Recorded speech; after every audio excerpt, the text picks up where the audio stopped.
To receive the backlash from many quarters for the withdrawal of the so-called SARS Rogue Unit, the South African Revenue Service SARS insists that KPMG's report is not flawed. In SARS's letter to the Portfolio Committee on Finance, SARS raised the concerns over how KPMG handled the saga. Now, to find out more about the letter that SARS wrote to Parliament and its legal action against KPMG and the entire saga, we are now joined in our Pretoria studios by Luther Lubelo. He is SARS Executive for Employment Relations. A very good morning to you, sir, and welcome. Morning. Thanks for having me this morning. Mr. Lubelo, why is SARS insisting that KPMG's report on the SARS Rogue Unit is not flawed when they themselves has acknowledged that the report is flawed? And thanks for the question. So maybe let me start by stating that last week when we were at SABC, we committed that we are going to sue KPMG. We are going to stop business with KPMG. We are going to review the work that they've done for us in the last 10 years and check whether there was value for money. We are going to report them to IRBA. And we are going to report them to SCOF, all of which we have done now. We have processed all the commitment we have made because we believe that KPMG was very unethical in its conduct, was very immoral. It has demonstrated that it doesn't deserve to be paid or to do business with the state and be paid with the fiscus money that SARS collects. Now, you must appreciate that, firstly, we've got a service level agreement. The service level agreement says that once we commission you and you do business with us, and then you give us the report and we give you the money, that report becomes the property of SARS. So the copyright remains with SARS. Now, on this fateful day, we get an email from KPMG International informing us that they are intending to withdraw the recommendations and the conclusions of the report. And while we are still trying to understand what is the story here, they issued a media conference. So they never met with us. So where we are sitting, we don't know which part they've withdrawn, for what reason. If they are saying there is something wrong with that report, which part of that report it is wrong. We know that for over almost 6 months, us and KPMG have been meeting about the report, the drafts and all that. And KPMG itself in 2016, January, came back and told us that they're happy with the report is final. And therefore we're saying on the basis of that, and at least until that point, the report for us, there is nothing wrong with it. We don't see anything wrong with the report because KPMG never met and explained to us. And this is very interesting that the KPMG International says they send us an email at 9 o'clock, at 11 o'clock they issue a media statement. And then they're claiming that it was urgent. The question is, urgent from who? Who was putting pressure on them to issue a media statement within 2 hours? Without meeting with us as SARS as a client. Number two, the very same chief of the global chief executive officer had all the time to fly all the way from London to come to South Africa and meet with the former Minister of Finance and the Deputy Minister of Finance. But he fails to at least meet with SARS, whom was a client to you, whom you have done business to, and now you are meeting with other people who have literally nothing to do with this report. And that for us we find very, very unethical. And that's why we've taken the actions that we have taken. And our view really is that KPMG must cease doing business with the state. We now know that in Botswana they are also suing them. We also know that in what they call the IFMS, which is an information system in National Treasury, they received 5 million rand for not doing any work. So it's generally, from where we sit, is generally a very corrupt institution. But the last point that you want to make, and we wish the media must follow up on this. So KPMG says they did an audit and they found that the report had problems. So some people failed. So 5 people, including the chief executive officer, have resigned, at least until yesterday, through the SCOPA hearings, which were very appreciative of what SCOPA did. We now discover that these guys were given packages to leave.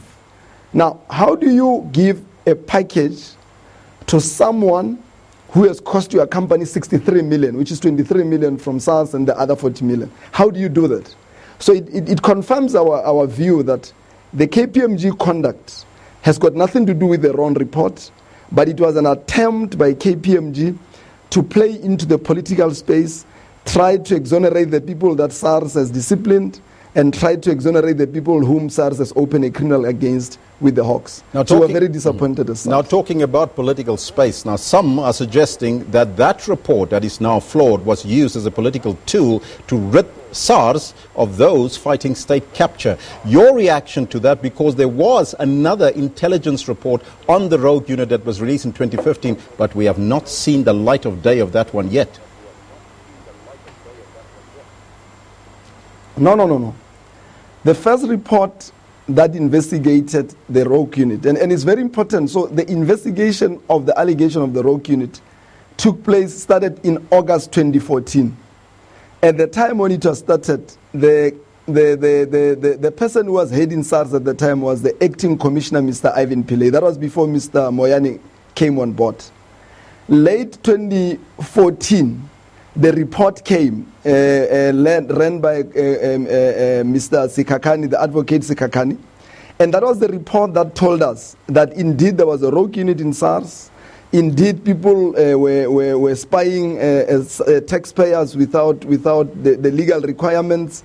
And indeed, there were a lot of wrong things that happened. And it was on the basis of that report that as early as January 2015, we took actions against the people that the report implicated.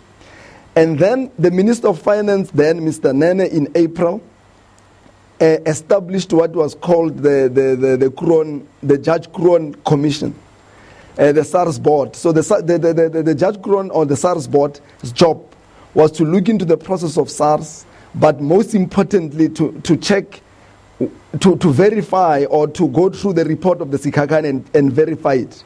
And of course, in April 26, 27, the Judge Kroon came out and confirmed that he looked into the report of Sikakani and all the facts that are there, and he has satisfied himself as a retired judge that indeed the Sikakani report is valid and is legit, and he even encouraged SARS to discipline those who are implicated in that report, and even encouraged SARS to open a criminal case against those who are implicated. So in May 2015, long before the KPMG thing was done, in May 2015, we opened a criminal case. Unfortunately, and this is very important, the people that we disciplined in January, February 2015 resigned. The first one resigned in February. The other two resigned in May. And therefore, they couldn't go through the disciplinary process and exonerate themselves. And therefore, when they resigned, the investigation on the disciplinary stopped. But the KPMG thing was ratified in 2016. So the action that we took on disciplining the SARS employees, the action that we took on opening a criminal case was not on the basis of the KPMG report, was on the basis of the Sikakani report and the retired Judge Kroon's SARS board. Mm-hmm. Now, you've raised concerns over how KPMG handled this particular matter, and you've written a letter to Parliament expressing your concerns.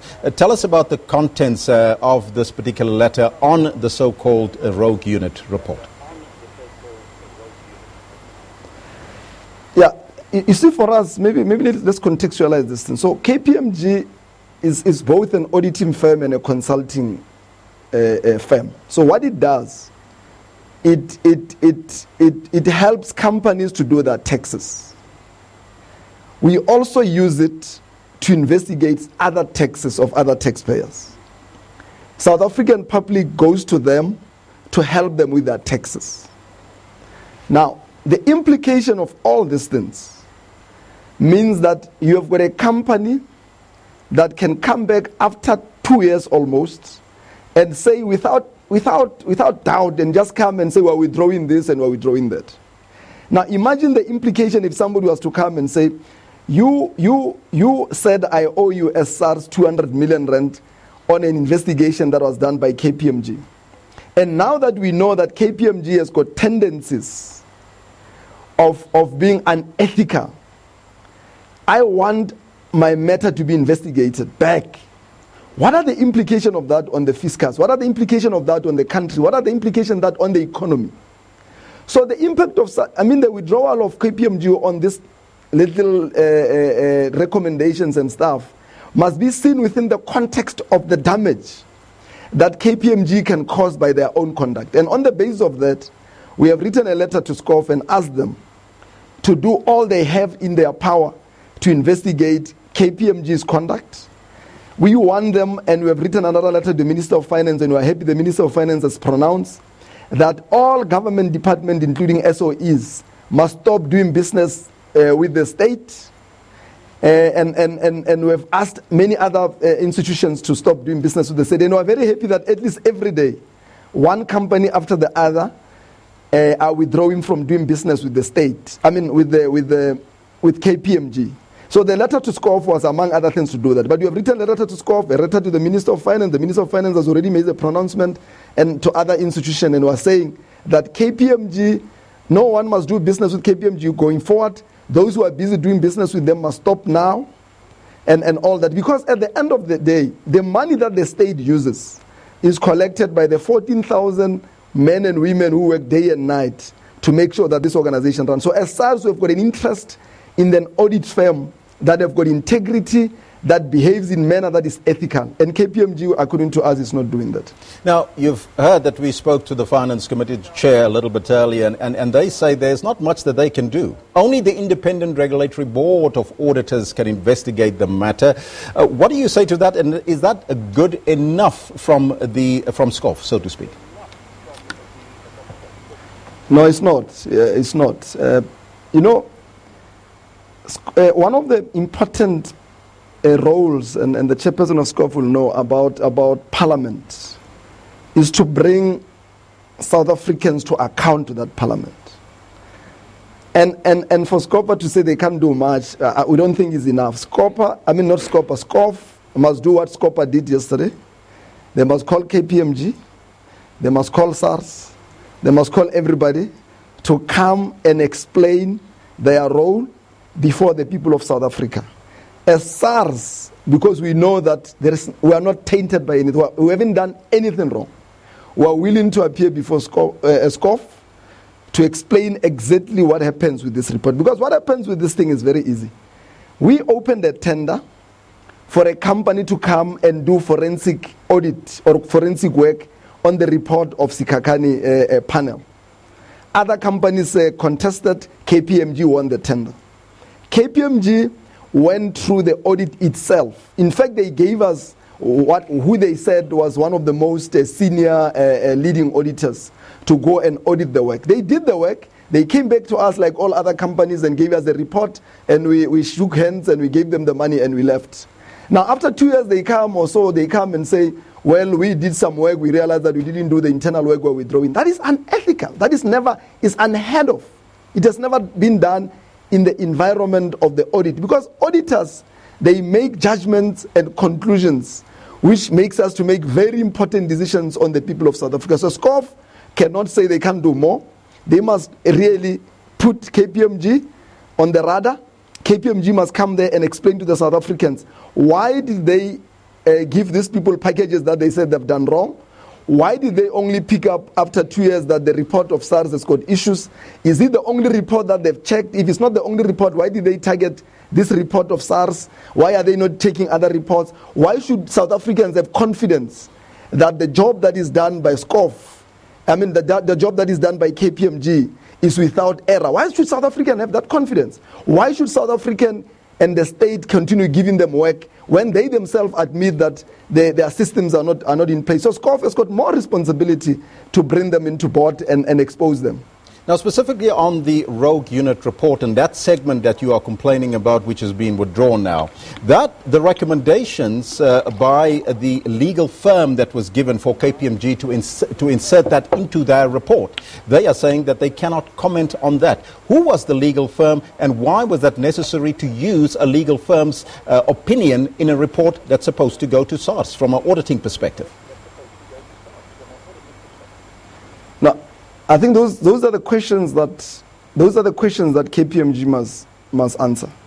Remember, we gave KPMG a tender to do an audit work. They came and asked for about 23 laptops from our offices, from different employees. We gave them the laptops. They came and asked for this document and that document. We gave them. They asked for this file and that file. They gave them. And then they went and did work. and they came back and say, for the work that you have done, here is the report, here is the funding. As to why they sought a legal opinion, they must answer. But this is very important. There is a notion out there that some law firm gave them the recommendations and the conclusions. We want to say, dear SARS, that is complete lie. No law firm, at least under SARS rather, gave them anything. What happened is they were working, and there was an investigation by a law firm that was working for SARS that was doing some work. When they finished with their recommendation and conclusions, the conclusions were just cleaned up. They used some law firm to clean it up. But the recommendation and conclusion came originally from KPMG. They were not given by anybody from outside. So if KPMG is saying that, it's misleading the people of South Africa, because that is not the truth. Let me make this last point, which is important. Yesterday we learned from one article that the leading investigator of KPMG was doing this investigation on the Rogue Unit on SARS, who resigned 12 months ago, has come out now and is saying that he has got emails and reports that demonstrate that all internal processes in KPMG were followed, that the statement by KPMG that the internal audit were not followed are not true. Now that begs the question, if the leading auditor says, I've got evidence that is going to prove that KPMG International is not telling the truth, the question becomes, what is the real truth about KPMG withdrawing this report? Is it true, as SARS suspects, that KPMG withdrew this report because it was trying to protect the people that you have disciplined, and it was trying to protect those who have opened a criminal case against for having run a rogue unit, for having installed cameras in the offices of the police illegally? Because SARS stand by that position that KPMG fell into a political game. The withdrawal of the report has got nothing to do with any error. That's why they gave the people money who left.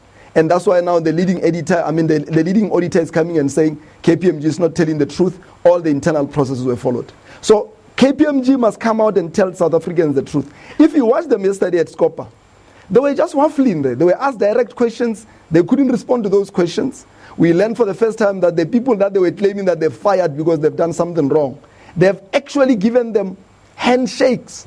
How do you give a person a handshake who has cost your company 63 million? I mean, how do you explain that?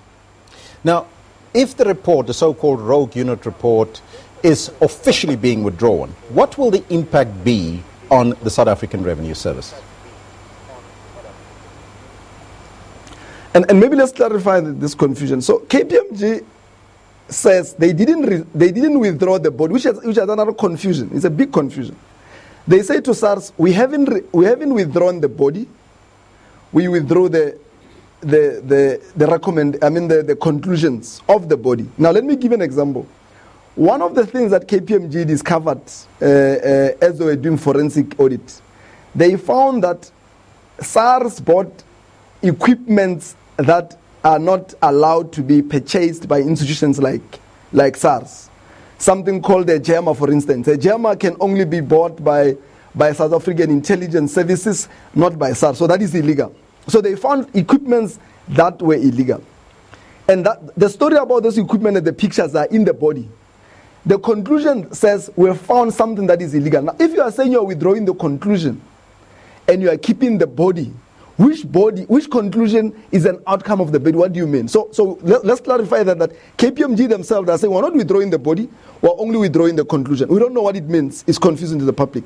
But coming to your question, the withdrawal of the KPMG report on SARS has got no impact on SARS for the following reasons. One, the disciplinary action that we took in January 2015 were taken a year before KPMG could be confirmed, were taken on the basis of the Skakane report. So that part is not affecting us from that report. Secondly, the criminal case that we opened in May 2015, after 2 employees came and confessed that indeed they were running a rogue unit and they were given 850,000 rand cash by a senior NPA prosecutor to install cameras in the offices of the Hawks and the police. That criminal case was not as an outcome of KPMG. So even if we put KPMG aside, it doesn't affect us either on the disciplinary or on the criminal matter or on any other matter, because we never use that KPMG report for any matter, or at least for the two. So we're not worried about that. But for us, it's fighting a principle. And that principle is that you cannot do work for us, wake up after 2 years, send us an email and say, I'm withdrawing the report, and you don't even have the decency to meet with us and explain to us which part of the report are you withdrawing. But it seems like, Mr. Lubelo, that you are questioning the process and not the actual content of the report which talk about the Rogue Unit. No. Remember, KPMG is not questioning the content. And I think this is important for your listeners to understand. KPMG says, we agree with the content of the report, but we disagree, or we're withdrawing the conclusions of the report. Now, that is the confusing part. So there is no one who's contesting the body. There is no one who's contesting the content of the report. Somebody is withdrawing the outcome. So the report says, I found a stolen car. That is in the body.